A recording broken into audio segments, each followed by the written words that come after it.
Damien Riard, bonjour. Bonjour Olivier. Alors les organismes de formation comme le vôtre connaissent un afflux.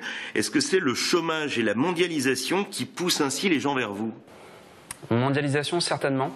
Le secteur de travail s'est largement agrandi. Travailler avec l'Allemagne, qui sont nos voisins, ou travailler avec la Chine demande à peu près le même travail, la même expertise, la même connaissance. Donc il est assez facile d'aller beaucoup plus loin. La Chine attire beaucoup, l'Inde commence à se développer, les pays du Moyen-Orient ont énormément d'argent. Je pense que c'est ça qui intéresse énormément les gens et qui nous amène un flux de clients supplémentaires.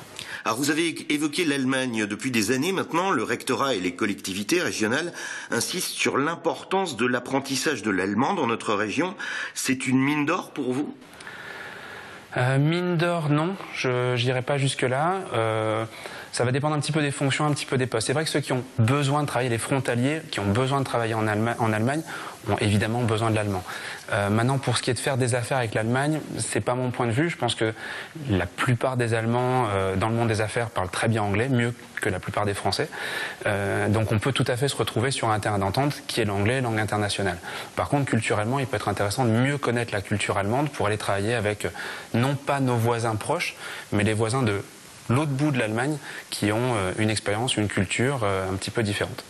Alors au-delà de l'allemand, il y a des chefs d'entreprise, vous l'avez souligné, ou des salariés orientés vers l'export qui viennent vous voir pour du chinois, de l'indien.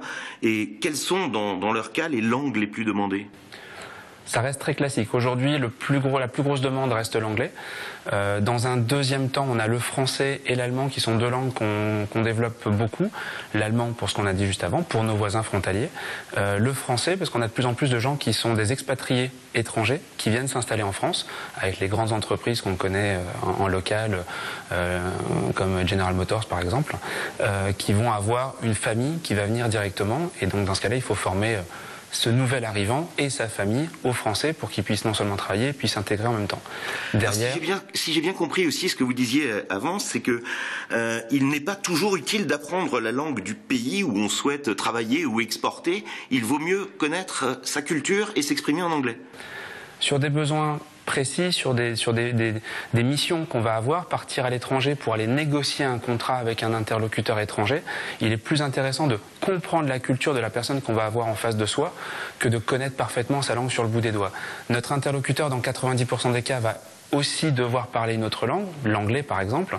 On se retrouve sur un terrain neutre.